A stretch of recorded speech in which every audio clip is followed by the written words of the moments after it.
najisikia mbaya juu ya baba.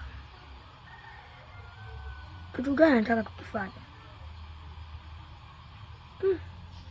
Ngoja. Haiwezekani. Nataka nirudie tena.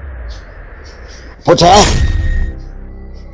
Nipo tayari. Upo tayari? Nikwambia kijana wangu? Ndio.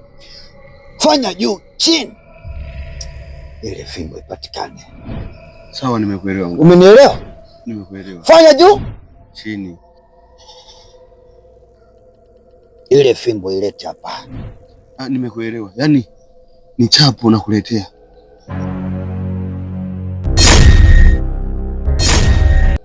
Yaani mpaka ili liishe. Mimi na shida, niwe tajiri, niwe na hela. Maana ya maisha yamenishinda kiukweli mganga. Sawa. Ngoja ni wewe nenda. Hakuna takalotokea. Sawa. Utakapokuja ukirudi nitakupa kinga na kwa shamba kinga. Sawa.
Ama kweli ukistaajabu ya Musa utayaona ya Firauni.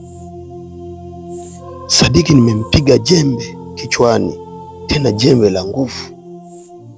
Alafu nashangaa eti naenda nyumbani na mkuta, yaani kama hakuna kilichotokea. Ngoja na mimi nijikaushe ili niweze kuipata fimbo. Lazima mwaka huu niwe tajiri. Lazima niwe milionea, nimiliki magari, majumba. Nimechoka mimi kulima vibarua vya watu. Nimechoka. Lazima fimbo ipatikane. Umenishtua. Bora tulipokutana. Kipi tena? Wewe ndio unajifanya unajua kuchukua mabwana wa wengine. Sikumchukua, ila alinifuata. Wenzio tunakosa matumizi ya mtoto kisa wewe. Sasa leo kitaeleweka. Umemaliza? Unachotaka kuongea ongea. Dada, unajua unanichekesha. Wewe mbona king'anga? Unajua kuachika? Siachwi na sitowahi kuachwa. Na ndio maana nang'ang'ania penzi langu. Mbona kama uko mbali sana? Mbona umekaukiana? Umechakaa? Wewe nilikwambia yule mwanamke sio amwendani hata kidogo. Zamani ukiwa na mimi mtoto mzuri kama mimi ulikuwa hauko hivyo. Unaona ulivyochakaa sasa. Nilikwambia tembea na mimi mtoto mzuri, unaona nilivyo. Unaona shepu yangu Angalia sasa ulivyo. Umechakaa, hueleweki mbele wala nyuma. Yaani kama vile amekufuga ni msukule. Alafu mwanamke mwenyewe na hofu naye kama vile mchawi. Yaani unang'ang'anaje penzi kwa mtu asiyekutaka? Ni hata kukuona yenyewe hataki. Hivyo dada. Yaani ukijiangalia wewe hapo ulivyo. Ukimwangalia bwanangu mimi, ukiniangalia na mimi. Hivi tunaendana? Kwa dada mwenyewe ni upo, umepauka, hueleweki. Yaani upo tu. Hivyo wewe unachekesha. Mimi nitakaa kwa kutulia Sawa? Achana na bwanangu. Tena sio bwanangu, yule ni mume wangu mtarajiwa. kama ulikuwa ujui, ninampenda. Sasa kaa kwa kutulia, sawa eh? Ukome kutufuatilia tena, ukome. Sijui unanielewa? Unajifanya unajua, mtaalamu wa mapenzi, si ndio? Ndo kama hivyo. Sasa wewe si ndo unajifanya kwamba eti una shepu, una nini, kwamba wewe ndo unapendwa kuliko wengine. Hata wengine walianzia hivyo hivyo, kuwa wana shepu, kuwa wanapendwa, na waliachwa. Sasa nakwambia hivi, unapoelekea utaona sasa. Alafu wewe dada, usinitishe, sawa eh? Hapo pote nilikotoka nimeaga, umeelewa? Kama bwana umemshindwa, basi tuachie sisi. Sabina, yule ni mke wangu na haya ni maisha yangu mimi. Niwe nimechafuka, niwe nimechoka, ni maisha yangu mimi. Wewe elewa tu kwamba mimi na wewe itabaki kuwa story, kwamba tulishawahi kuwa na mahusiano, tushakuwa wapenzi, baadaye kila mtu atakafuata njia yake. Wewe haukuwa fungu langu, haukuwa chaguo langu, na ndio maana tulishia kwenye mapenzi, kila mtu akapita njia yake. Sawa? Kwa hiyo habari unazoniletea hizo ni dharau. Niwe nimechafuka, niwe msukule, haya ni maisha yangu. Kwanza mimi ninachokiomba, ukome kunimuita mke wangu mchawi. Sawa? Yaani mke wangu na uchawi ni vitu viwili tofauti. Sawa? Halafu kitu kingine, mimi nampenda sana mke wangu. Kwa hiyo sitaki dharau.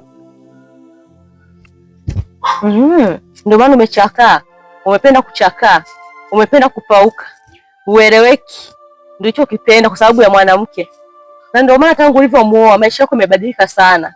Umepauka, hueleweki. Yaani hakuna unachokishika kinaenda. Mimi nikwambia tena, yule mwanamke mwenyewe hakujali, umepaukiana, hakufuri, yani hueleweki.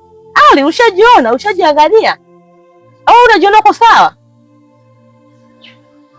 Achana yule mwanamke aje. Rudi kwangu nikulee kama mwanzo. Hebu acha kunichanganya kwenye akili yangu. Na kuchanganya vipi tena? Wakati mimi ninachokuambia ndio sahihi. Yule mwanamke uendane naye. Wewe achana na mimi bwana. Kwanza angalia hivyo chaka. Hueleweki nyuma wala mbele.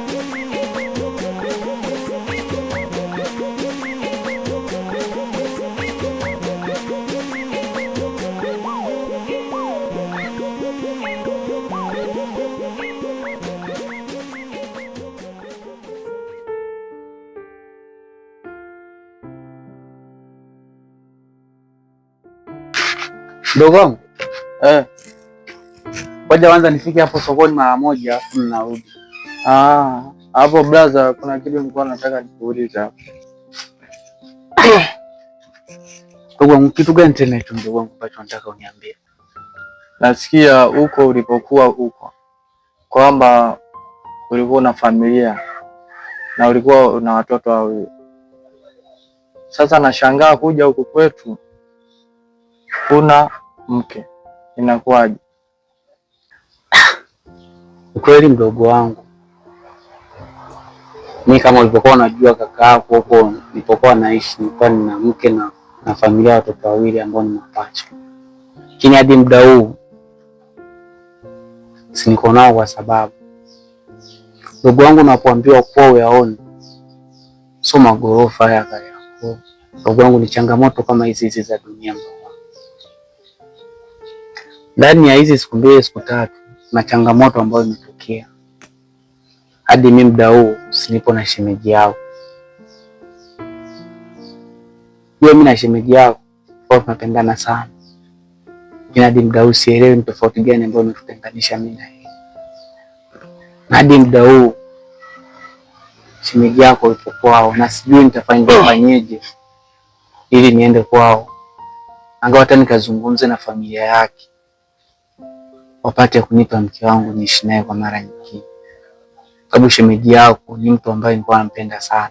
Yaani ni mtu mfupi, yani nilikuwa ananipa furaha zote. Sababu mdogo wangu, mimi sijui tunafanyaje. ili tuangalie kwa namna gani ambayo tunaweza tukafanya. Mimi nikaenda kule nikazungumza nao mpaka nikabidhi mke wangu ili niishi naye kwa mara nyingine tena, sababu kuishi mimi mwenyewe zani kama nitaweza bila shilingi hapo ndugu wangu. Hilo jambo mimi mwenyewe limeniumiza sana, yaani nasikitika sana. Shaona, lakini hilo jambo ndio tulimalize kiume. Sasa hapo ndipo tuwashirikisha hata wazee watatu waimo. Shaona, ila tupange siku tuongee na baba mkwe. Unaonaje? Ndugu wangu, kwanza asante, umenitia moyo sana kwa maneno uliyosema, mwenyewe nimefarijika. Ndugu wangu, jambo ulilolisema ni kweli. Hapo cha kufanya, ngoja niangalie siku 2 siku 3, tuangalie tutafanyaje. Tukifanikiwa kupata wazee, ngao tukienda kule tuangalie tutaongeaje na baba mkwe kule, angalau ifike stage basi mimi nikabidhiwe mke wangu kwa mara nyingine tena. Kama unavyojua shemeji yako ni mtu ambaye nampenda sana sana ndani ya dunia.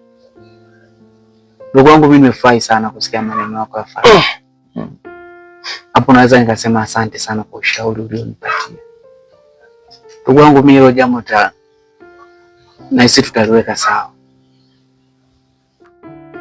Nasikia brother, kama una kitu moyoni usisite kuniambia. Naike mimi ni mdogo wako. Basi sawa mdogo wangu, nimekuelewa. Asante sana kwa maneno yako mazuri sana.